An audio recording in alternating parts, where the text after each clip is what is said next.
ತಾಲೂಕು ಕಚೇರಿಯಲ್ಲಿ ಮಾನ್ಯ ಶಾಸಕರಾದಂತಹ ಎಸ್.ಎನ್. ಸುಬ್ಬಾರೆಡ್ಡಿ ಅವರು ಸಮಸ್ತ ಜನರ ಸಮಸ್ಯೆಗಳ ಬಗ್ಗೆ ಅರ್ಜಿಗಳು ಸ್ವೀಕರಿಸಿದರು. ಎಲ್ಲ ಗ್ರಾಮ ಪಂಚಾಯಿತಿಗಳಿಂದ ಜನರು ಬಂದು ತಮ್ಮ ತಮ್ಮ ಕುಂದುಕೊರತೆಗಳನ್ನು ಹೇಳಿಕೊಂಡರು.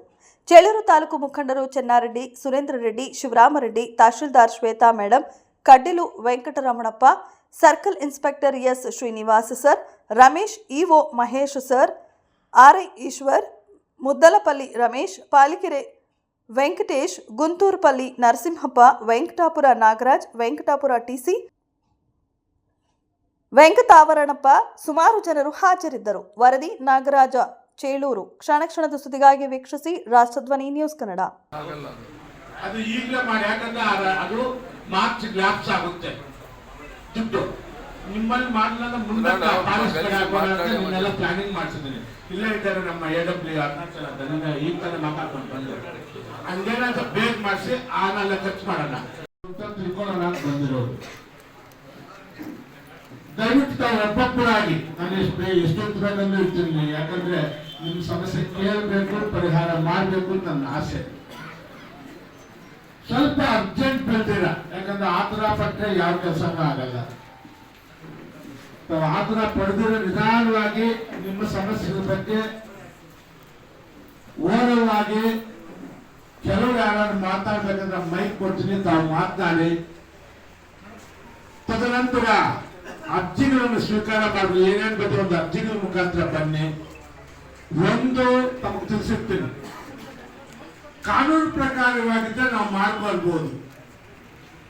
ಕಾನೂನು ಪ್ರಕಾರ ನೀವು ಬಾಹಿರವಾಗಿದ್ರೆ ನೀವು 100 ಸಲ ಬಂದು ನಮ್ಮ ಕೈ ಮಾಡ್ಕೊಳಕ್ಕಾಗ. ಯಾಕಂದ್ರೆ ಕೆಲವರು MLA ಹತ್ರಕ್ಕೆ 50 ಸಲ ಹೋದ್ರೆ ನನ್ನ ಕೆಲಸ ಆಗಲಿಲ್ಲ, ತಹಸೀಲ್ದಾರಕ್ಕೆ 20 ಸಲ ಹೋದ್ರೆ ನನ್ನ ಕೆಲಸ ಆಗಲಿಲ್ಲ, ನಮ್ಮ ಮಾತು ಕೆಲವ್ರು ಬರುತ್ತೆ. ಪಾಪ ನಾನು ಕ್ಲಿಯರ್ ಕಟ್ ಆಗಿ ಹೇಳ್ತಾ ಇದ್ದೀನಿ.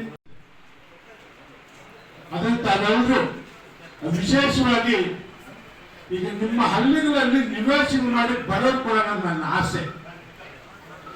ನಿಮ್ಮ ಪಂಚಾಯತಿ ಮಟ್ಟದಲ್ಲಿ ರಮೇಶ್ ಇಲ್ಲೇ ಇದ್ದಾರೆ. ತಹಸೀಲ್ದಾರ್ಗೆ ಈಗೆಲ್ಲ ಕಂದಾಯ ಆಲ್ಮೋಸ್ಟ್ ಎಲ್ಲ ಕ್ಲಿಯರ್ ಆಗಿದೆ, ಆಪ್ ಎಲ್ಲ ಕ್ಲಿಯರ್ ಆಗಿದೆ.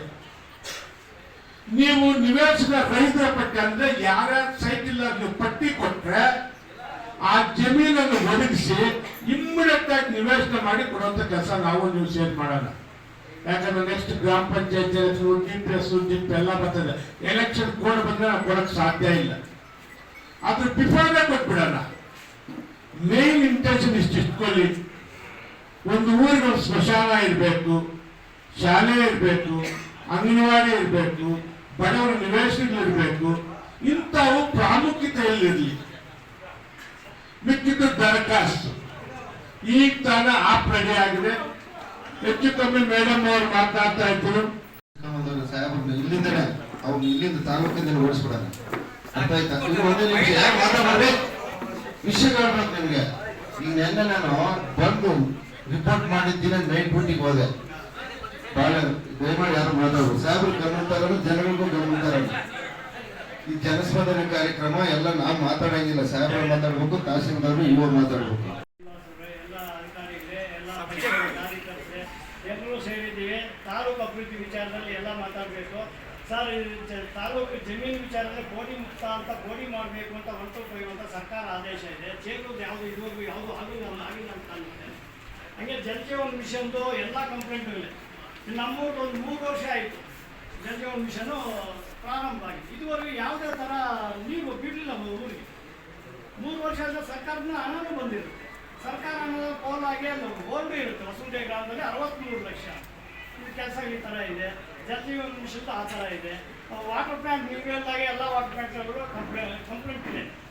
ತಾವೆಲ್ಲಿದ್ದಾಗೆ ಎಲ್ಲ ಕಂಪ್ಲೇಂಟ್ ಇದು. ಪೇಪರ್ ಅವರು ಬರೀತಾನೆ ಇರ್ತಾರೆ, ವಾಟರ್ ಪ್ಲಾಂಟ್ಗೆ ಇದು ವ್ಯವಸ್ಥೆ ಇಲ್ಲ ಅಂತ. ಈ ಥರ ಸಣ್ಣ ಪುಟ್ಟ ಸಮಸ್ಯೆಗಳೆಲ್ಲ ಇದೆ. ಇದೇನು ತಾವು ಕೆಲಸ ಮಾಡ್ತಾ ಇದ್ದಾರೆ, ಚೆನ್ನಾಗಿ ಕೆಲಸ ಮಾಡ್ತಾ ಇದ್ದಾರೆ, ಮಾಡಲಿಲ್ಲ ಅಂತ ನಾವು ಬರಲಿಲ್ಲ. ಅಭಿವೃದ್ಧಿ ವಿಷಯದಲ್ಲಿ ನಾವು ಚೇಳೂರು ಭಾಗದವರು ಏನೇ ಕೇಳಿದ್ರು ತಾವು ನೀಡಿದಿರಲ್ಲ. ಆದರೂ ಇನ್ನು ಕೆಲವೊಂದು ಅಂದರೆ ಮೇಜರ್ ಆಗಿ ಈ ನಡುವೆ ನಿನ್ನೆ ಯಾವುದೋ SC/ST ಮೀಟಿಂಗ್ ಆಯಿತು. ಆ ಸಭೆಯಲ್ಲಿ ತುಂಬ ಪ್ರಾಬ್ಲಮ್ ಬಂದಿದ್ದು ಹಾಸ್ಪಿಟ್ಲ್ ವಿಚಾರ. ಚೇಳೂರಲ್ಲಿ ಡಾಕ್ಟ್ರು ಸರಿಯಾಗಿ ಇಲ್ಲ, ಮತ್ತು ಚಾಕ್ವೇದಲ್ಲೂ ಆಂಬುಲೆನ್ಸ್ ಇರುವಂತೆಲ್ಲ ಚೇಳೂರಲ್ಲೂ ಆಂಬುಲೆನ್ಸ್ ಇಲ್ಲ. ಆದ್ದರಿಂದ ತಾವು ದಯಮಾಡಿ ಚೇಳೂರಲ್ಲಿ ಹಾಸ್ಪಿಟಲ್ ಬಗ್ಗೆ ತುಂಬ ಸ್ವಲ್ಪ ಬೇಗ ಕ್ರಮ ವಹಿಸಬೇಕು ಅಂತ ತಮ್ಮಲ್ಲಿ ಮನವಿ ಮಾಡ್ತೀವಿ. ಮತ್ತೆ ರಸ್ತೆಗಳ ವಿಚಾರದಲ್ಲಿ ನಮ್ಮ ಚೇಳೂರು ತಾಲೂಕು ಆಲ್ಮೋಸ್ಟ್ ಎಲ್ಲ ತಾವು ಕೊಟ್ಟಿದ್ದೀರಾ. ಇನ್ನು ಚೇಳೂರಿಗೆ ಏನೇನು ಬೇಕು ಎಲ್ಲ ಕೊಡ್ತಾ ಇದ್ದೀರಣ್ಣ. ಇನ್ನ ಆದಷ್ಟು ಮತ್ತೆ ಕಂದಾಯ ವಿಚಾರಕ್ಕೆ ಬಂದ್ರೆ ಕೋಡಿ ಇನ್ನ ಈ ಚೇಳೂರು ಹೊಸ ತಾಲೂಕು ಆಗಿರೋದ್ರಿಂದ ಸ್ವಲ್ಪ ಲೇಟ್ ಆಗ್ತಾ ಇದೆ. హెల్మెట్ కొంచెం పెట్రోల్ లేకుండా మాకు కొంచెం సహాయం చేస్తారు. అన్నా ఒకటి ఒక నెల కాల్చుంటే టైం ఇప్పించేస్తా. నెల టైం ఇస్తే 2 నెలలు కాల్చుంటే ముందు ఇన్సిడెంట్ నువ్వు హెల్మెట్ పట్టుకోవద్దు ఉంటాడు. వాడు చచ్చిపోతే ఏమన్నా చేసేది ఎవరో అన్నా పుట్టే పుట్ట ఆ అమ్మకి ఆ పుట్టుంటుంది. ఈ నా కొడుకు అయితే నీ కొడుకు పైకి చెప్పి దూరం పోతా ఉంటాడు. అదేమే అంశ చుట్టూ ఏమి అంటే ఒక నిమిషం ఏడైనా పడి చచ్చిపోతే వాళ్ళ కుటుంబానికి ఉండే జీవమే పోతుంది కదా. రోజు తక్కువ హెల్మెట్ లేకుండా ఇప్పుడు చచ్చిపోయిందంట. అలా ఒకటే మీరేమన్నా టైం ఇప్పిస్తా హెల్మెట్ కూడా దుడ్డిచ్చే కొన్ని పనులు అక్కడ సమావేశం ఒక ఇస్తాడు ఇప్పించుకోండి. ఇప్పించుకొని వేసుకోండి సార్. హెల్మెట్ ఏం లేదు. ನಿನ್ನೆ ಕುಲಂಕುಷವಾಗಿ ನಮ್ಮ ತಹಸೀಲ್ದಾರ್ ಅಧ್ಯಕ್ಷತೆಯಲ್ಲಿ ನಿನ್ನೆ ಮಾತಾಡ್ತೀವಿ. ಅದಕ್ಕೆ ನಿಮ್ಮ ಗಮನಕ್ಕೆ ತರೋಣ ಅಂತ ಇವಾಗ ಮಾತು ಹೇಳ್ತೀವಣ್ಣ. ನಮ್ಮ ಇದರಲ್ಲೇ ಅವಾಗ ನಮ್ಮ ಸುರೇಂದ್ರ ಅವರು ಹಾಸ್ಪಿಟಲ್ ವಿಚಾರ ಒಂದು ಹೇಳಿದ್ರು, ನಿನ್ನೇನು ಆಯಿತು. ಮತ್ತು ಈ ಭಾಗದ ಆಂಧ್ರ ಗಡಿ ಭಾಗದಲ್ಲಿರುವ ಅದೇ ಚರಂಡಿ ಐತೆ. ಆ ಚರಂಡಿ ಬಸ್ಸುಗಳಲ್ಲಿ ಗಾಡಿಗಳಲ್ಲೇ ಆಕ್ಸಿಡೆಂಟ್ ಸ್ವಲ್ಪ ಆಗ್ತಾ ಇದೆ ನಮ್ಮ ಕಾಲಿನ ಹತ್ರ. ಅದು ಸ್ವಲ್ಪ ಅದು ಅವಶ್ಯಕತೆ ಇದೆ ಅದು. ಮತ್ತು ಸರ್ಕಲ್ನಲ್ಲಿ ಅಲ್ಲಿ ತುಂಬ ತೊಂದರೆ ಐತೆ. ಅಲ್ಲಿ ಮಳೆ ಬಂದಾಗ ನೀರೆಲ್ಲ ಅಲ್ಲಿ ಸ್ಟಾಕ್ ಇರುತ್ತೆ. ಅದು ಸ್ವಲ್ಪ ರಿಸ್ಕ್ ಆಗಬೇಕು. ಚಲೋ ಸರ್ಕಲ್ ಮತ್ತು ಹಾಸ್ಟೆಲ್ನಲ್ಲೇ ಈ ನಲಗುಪ್ಪಲ್ಲಿ ಹಾಸ್ಟೆಲಲ್ಲಿ ನಿನ್ನೆ ಪಾಪ ನೀರು ಬಡವರು ಅಲ್ಲಿ ಸರಿಯಾಗಿ ವ್ಯವಸ್ಥೆಗಳಲ್ಲಿ ಸರಿಯಾಗಿ ಇರ್ತಾ ಇಲ್ಲ. ಏನಿಲ್ಲ ವ್ಯವಸ್ಥೆ ಊಟ ಇಲ್ಲ ಅವ್ರಿಗೆ ಮೂಲಭೂತ ಸೌಕರ್ಯ ಅಂದ್ರೆ ಅವ್ರು ಸರಿಯಾಗಿ ಸಿಗ್ತಾ ಇಲ್ಲ. ಒಬ್ರು ಯಾರೋ ಬರೋದು ಬೇರೆಯವರು ಒಬ್ಬರವರು ಚಾರ್ಜ್ ಇರ್ತಾರೆ. ಅವ್ರ ಮಕ್ಕಳೆಲ್ಲ ಬಾತ್ರೂಮ್ ಎಲ್ಲ ಕ್ಲೀನ್ ಮಾಡಿಸ್ತಾರಂತೆ. ನಮಗೆ ಬಂದಿರ್ತಕ್ಕಂಥ ಮಾಹಿತಿ. ಯಾಕಂದ್ರೆ ನಾವು ನಿಮ್ಮ ಮುಂದೆ ಇಲ್ಲದೆ ನೀವು ಬೇಜಾರು ಮಾಡ್ಕೋಬೇಡಿ. ಸಮಸ್ಯೆಗಳು ಇದ್ದಾಗ ನಾವು ಗಮನ ತರ್ತೀವಿ. ಯಾಕಂದ್ರೆ ಮತ್ತೆ ಈ 57 53 ಭಾಗಕ್ಕೆ ಜಮೀನ ನಮಗೆ ಯಾವುದೂ ಯಾರಿಗೂ ಕೊಟ್ಟಿಲ್ಲ. ನಮ್ಮನ್ನು ಸ್ವಲ್ಪ ಗಮನ ಇಟ್ಕೊಂಡು ಎಲ್ಲರೂ ನಮಗೆ ಒಬ್ಬರಿಗೆ ಕೊಡೋಂತ ನನಗೆ ಯಾರು ಇಲ್ಲ. ಯಾರು ಅರ್ಜಿ ಹಾಕೊಂಡಿರ್ತಾರೋ 53 57 ಅವ್ರಿಗೂ ಜಮೀನು ಬೇಕು. ಎಲ್ಲ